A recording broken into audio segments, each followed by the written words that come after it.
So hello guys, welcome back to my YouTube channel ancient Gurukul Ayodhya. तो मैं हूँ कृतिक और आप सभी के लिए लेकर आ चुकी हूँ एनसीईआरटी के क्लास 6 ज्योग्राफी चैप्टर नंबर 4 जिसका नाम है मैप के 25 कॉम्पिटिटिव लेवल के एमसीक्यूज। तो चलिए बिना देर के स्टार्ट करते हैं। हमारे इंस्ट्रक्शन में क्या है, एप्रोप्रिएट ऑप्शन को चूज करना है, क्वेश्चन एनसीईआरटी के पेजेस के अकॉर्डिंग है और आंसर की लास्ट में गिवन है आपको। क्वेश्चन नंबर फर्स्ट कह रहा है which statement best explains the map, explain define a map. तो a drawing of a whole or a part of earth's surface on a flat surface according to a scale। एक ऐसी drawing जो कि अर्थ के surface के पूरे part को, पूरे होल पार्ट को एक फ्लैट सरफेस पे स्केल्स के अकॉर्डिंग ड्रॉ करे, उसी को मैप कहेंगे। क्वेश्चन नंबर सेकंड है map that shows natural features such as mountain, plateau, plains and rivers are called physical और रिलीफ मैप्स। आपको ये सारे टर्म्स वीडियो में एकदम बेस्ट एक्सप्लेन किए गए हैं। एक्सप्लेनेशन ऑलरेडी अपलोडेड है, अगर अभी तक आपने नहीं पढ़ा है तो जाके एक्सप्लेनेशन रीड कर लीजिए, पढ़ लीजिए, अच्छे से समझ आ जाएगा चैप्टर आपको लाइन बाय लाइन। तो थर्ड क्वेश्चन है A map showing countries, states, cities and their boundaries is mainly a political map. Correct answer है option number A. A map prepared to show a specific type of information such as rainfall or roads are called thematic map. आपको paper में question पता है कैसे पूछेगा? इन्हीं तीनों question से आपके 3 नंबर तैयार हो गए हैं। आपसे एमसीक्यू के फॉर्मेट में तो नहीं पूछेगा ये क्वेश्चन, आपसे बोलेगा कि differentiate between political map, physical map and thematic map. इन तीनों के बीच में डिफरेंशिएट करना रहेगा और 3 नंबर का क्वेश्चन आता है हर साल। ये सारे क्वेश्चन हमने एमसीक्यू के फॉर्मेट में बनाए हैं ताकि आपको अच्छे से क्लियर हो जाए, क्योंकि बच्चे एमसीक्यू देखना ज़्यादा प्रेफर करते हैं और पिछले 5-6 सालों के पेपर को एनालाइज करके बनाए गए हैं। तो आपको चिंता किसी भी बात की नहीं करनी है। फिफ्थ क्वेश्चन है which set contains the 3 main components of the map discussed in the chapter. कौन से सेट कंटेन करते हैं इन चारों ऑप्शन में से 3 मैप के कंटेंट्स को जो कि चैप्टर में डिस्कस किया गया है। तो डिस्टेंस होता है पहला, दूसरा डायरेक्शन होता है, तीसरा सिंबल। कलर या फिर टाइटल या फिर बॉर्डर या फिर एरिया, पॉपुलेशन, लॉन्गिट्यूड, लैटिट्यूड, ये सारे चैप्टर्स में हमें अभी इस क्लास में नहीं डिस्कस करना है। तो करेक्ट आंसर होगा हमारा option number B, distance, direction and symbol. Distance, direction and symbol. 6th question है मैप पर स्केल मेनली किस चीज़ का रिलेशनशिप दिखाती है। स्केल मेनली हमें मैप डिस्टेंस और एक्चुअल ग्राउंड डिस्टेंस का रिलेशन दिखाती है, यानी कि आप स्केल जब मैप में ऑब्जर्व करेंगे तो आपको पता चलेगा। नेक्स्ट क्वेश्चन है a map has a scale of 1 centimetre is equal to 5 kilometre. ऐसी स्केल्स मैप में दिया जाएगा कि 1 सेंटीमीटर आपको मैप में स्केल दिया रहता है। आज चैप्टर में बताया गया है अगर एक मैप की scale 1 centimetre equal to 5 centimetre है, then if 2 places are 4 centimetre apart on the map their actual distances. अगर 1 सेंटीमीटर 5 किलोमीटर है तो 2 सेंटीमीटर कितनी होंगी? अगर 1 सेंटीमीटर इक्वल टू 5 किलोमीटर है तो 2 सेंटीमीटर इक्वल टू 5 इंटू 2 हो जाता है 10, और 3 centimetre equal to 5 into 3 is equal to 15, और 4 centimetre is equal to 5 into 4 is equal to 20। तो 20 किलोमीटर हो जाएगा, यानी कि रियल लाइफ में वो 20 किलोमीटर एक दूसरे से दूर है। 7th क्वेश्चन है हमारा, अरे 7th क्वेश्चन तो हो गया। 8th क्वेश्चन है कि why are small scales generally used when large areas such as countries or continents are shown। हमें जब बड़े एरिया को नापना रहता है तो हमें छोटी छोटी स्केल्स क्यों दिया जाता है? Because a large area has to be fitted on to a small sheet. Map तो हमें बहुत बड़ा दिया नहीं देगा कि जितना बड़ा हमारा वर्ल्ड है तो ऐसे हम लोग कहाँ तक जाएंगे, तो इसीलिए इन सारी चीज़ों को छोटी स्केल में इसलिए दिया रहता है क्योंकि हमें इन सारी चीज़ों को एक छोटी सी शीट में फिट करना पड़ता है, इस वजह से होता है। 9th क्वेश्चन है, why does a large scale map usually provide more information than a small scale map? अब कोई बड़ा चैप्टर एक छोटे चैप्टर से ज़्यादा ही इन्फॉर्मेशन प्रोवाइड करेगा, तो यही पूछ रहा है कि बड़ी स्केल छोटी स्केल से ज़्यादा इंफॉर्मेशन क्यों प्रोवाइड करती है? Because it represents a smaller area with greater detail, क्योंकि ये एक छोटे से एरिया को बड़ी सी डिटेल के साथ रिप्रेजेंट करता है। नेक्स्ट क्वेश्चन है, 2 centimetre on a map represent 10 kilometre, then 1 centimetre on the same map represent कितना रिप्रेजेंट करेगा? पुराने वाले क्वेश्चन के तरीके, बस उसमें हमें मल्टीप्लाई करना था, इसमें हमें डिवाइड करना है। 10 को 2 से डिवाइड करोगे तो कितना आएगा? 5 आएगा। 5 आएगा। 10 को 2 से डिवाइड करोगे, हमें 1 सेंटीमीटर का चाहिए, तो उसी तरीके से करेक्ट आंसर है हमारा ऑप्शन नंबर बी, 5 किलोमीटर।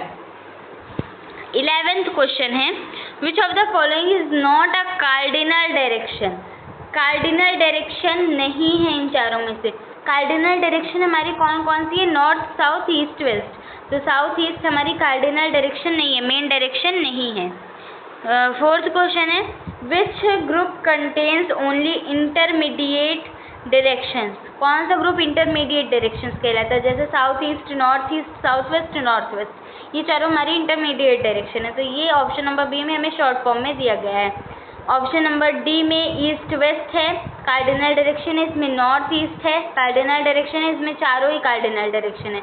तो करेक्ट आंसर है हमारा ऑप्शन नंबर बी। 13 क्वेश्चन है, a compass is useful for finding direction because it's magnetic needle generally points along the. एक कंपास जो है वो डायरेक्शन फाइंड करने के लिए यूजफुल होता है क्योंकि इसकी जो मैग्नेटिक नीडल्स है वो किसकी तरफ पॉइंट करती है?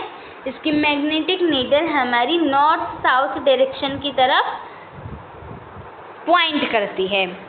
14th क्वेश्चन है, a map uses an arrow marked N at upper right corner. The arrow primarily helps the reader to determine the direction.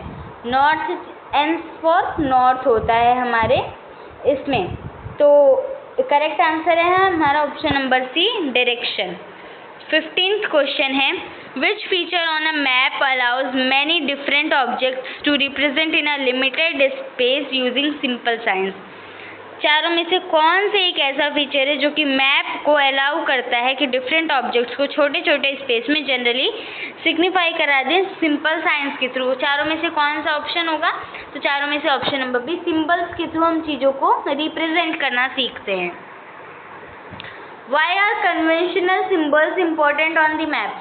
Conventional symbols map पे इम्पॉर्टेंट क्यों है? Because they make maps independent of language and easier to understand. किसी symbol से हम easily चीज़ों को समझ सकते हैं और उसमें लैंग्वेज का इंडिपेंडेंसी दिखता है। जैसे अगर ट्रैफिक सिग्नल कहीं लिखा है तो वो तो कुछ लोग समझ नहीं पाते, तो हमें दिया गया रहता है, हमें कलर्स दिया रहता है कि ऊपर रेड रहेगा, फिर येलो हो जाएगा, फिर नीचे ग्रीन हो जाएगा। तो इस तरीके से हमें सिग्नल्स दिए रहते हैं, सिंबल्स दिए रहते हैं ट्रैफिक सिग्नल का, जिसे हम समझ सकते हैं। उसी तरीके से हमें मैप में भी सिग्नल्स दिए रहते हैं। 17th क्वेश्चन है हमारा, which colour is generally used on maps to show water bodies? Water bodies of course blue होती हैं, इसलिए ब्लू कलर से वाटर बॉडीज को शो किया जाता है। Which colour is generally used for mountains according to this chapter? Chapter के अकॉर्डिंग माउंटेन्स ब्राउन होते हैं, ब्राउन कलर यूज किया जाता है। अब 19th क्वेश्चन है हमारा, which colour is generally used for plains? Plains के लिए कौन सा कलर यूज किया जाता है? प्लेन्स के लिए हमारा ग्रीन कलर यूज किया जाता है। ऑप्शन नंबर 1 करेक्ट है। चैप्टर में आपको ये सारी चीजें डीप में एक्सप्लेन की गई हैं। अब आ गए हमारा चैप्टर का one of the most important part, most important topic जिससे क्वेश्चंस आते ही आते हैं फाइनल एग्जाम्स में और कॉम्पिटिटिव लेवल में। पिक्चर बेस्ड क्वेश्चन है 4.1, यही है हमारा। The play ground is located in which direction from the community centre. Play ground ढूंढते हैं, ये रहा हमारा प्ले ग्राउंड और कम्युनिटी सेंटर ये है। तो इसमें आपको डायरेक्शन का मेन खेल है। अभी आप जब छोटी क्लासेस में आपको डायरेक्शन, आगे चल के आप copper, gold, silver, mining, physical, river, mountain, plateau, हर एक चीज़ के बारे में आपको डीप में लोकेटिंग करनी पड़ती है क्लास 8, 9, 10 तक। और तो ये किस डायरेक्शन को शो कर रहा है? जब आप प्ले ग्राउंड से कम्युनिटी सेंटर की तरफ जाते हैं तो आप किस डायरेक्शन में मूव करते हैं? आप मूव करेंगे ईस्ट डायरेक्शन में। डायरेक्शन हमें पता है नॉर्थ, साउथ, ईस्ट, वेस्ट। आप ईस्ट डायरेक्शन में मूव करोगे। अब आते हैं question number playground located है। Playground is located generally in which direction from the community centre. Sorry, community centre से आपको प्ले ग्राउंड की तरफ जाना है। आपको कम्युनिटी सेंटर से प्ले ग्राउंड की तरफ जाना है। I am so sorry, by mistake मैंने बोल दिया, मैंने क्वेश्चन ध्यान से पढ़ा नहीं कि प्ले ग्राउंड से कम्युनिटी सेंटर में। एक्चुअली यहाँ पे प्ले ग्राउंड पहले लिखा था फिर कम्युनिटी सेंटर, तो मुझे लगा, लेकिन इसका करेक्ट एक्सप्लेनेशन ये है कि जो प्ले ग्राउंड है वो generally play ground is located generally in which direction from the community centre. Community centre से प्ले ग्राउंड किस डायरेक्शन में लोकेटेड है? हमें इधर से इधर देखना है, तो ईस्ट डायरेक्शन इधर है, तो ईस्ट डायरेक्शन में लोकेटेड है। ऑप्शन नंबर सी हमारा करेक्ट आंसर है।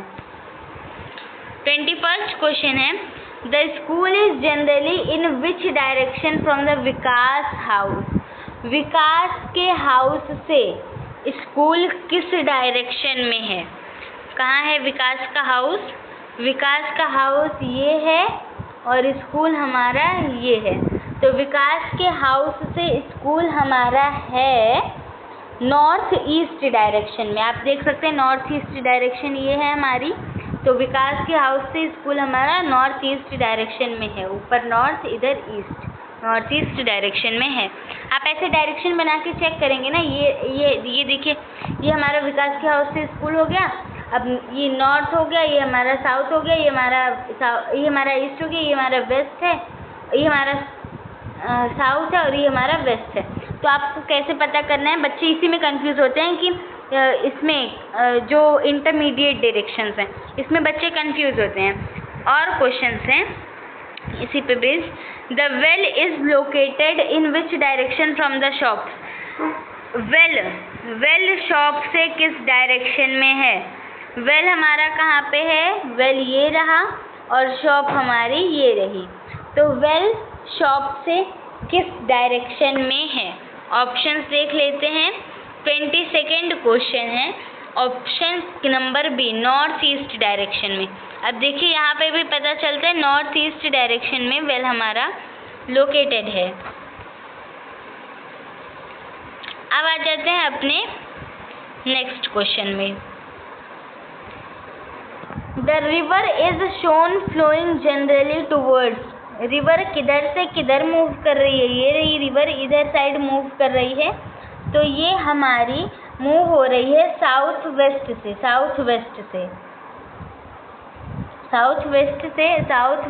से रिवर हमारी मूव कर रही है। 24th क्वेश्चन है the police station is situated on which side of railway line. जो पुलिस स्टेशन है वो रेलवे लाइन से किस डायरेक्शन में सिचुएटेड है? तो पुलिस स्टेशन हमारा रेलवे लाइन से, पुलिस स्टेशन कहाँ पे है? पुलिस स्टेशन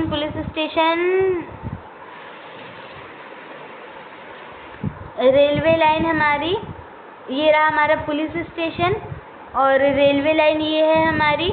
तो रेलवे लाइन से पुलिस स्टेशन किस डायरेक्शन में है? ये हमारा लास्ट सेकंड क्वेश्चन है, south direction. Option number B हमारा करेक्ट होगा, साउथ डायरेक्शन। रेलवे लाइन से पुलिस स्टेशन किस डायरेक्शन में प्रेजेंट है। Last question, which statement correctly distinguish a sketch from a plan. कौन सा स्टेटमेंट स्केच को प्लान से कम्प्लीटली डिस्टिंग्विश करता है, करेक्टली डिस्टिंग्विश करता है। A sketch is a mainly based on observation memory and it is not a scale.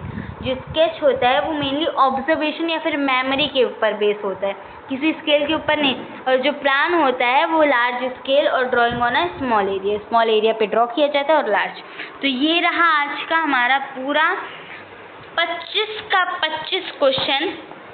Map based questions आएंगे exam में, आपके एग्ज़ाम्स में आएंगे ज़रूर। एक बार मैं आपको मैप बेस्ड क्वेश्चंस, ये देखिए सबके आंसर्स यहाँ पे दिए गए हैं। लास्ट में आप आंसर्स मैच कर लीजिएगा सारे क्वेश्चंस के। और बस आज के लिए इतना ही काफ़ी है। मिलते हैं नेक्स्ट वीडियो में नेक्स्ट चैप्टर के MCQs के साथ। और बाकी पंचायती राज वगैरह चैप्टर ऑलरेडी चैनल पर अपलोडेड है, जाके फटाफट से देख लीजिए। Thank you, have a nice day.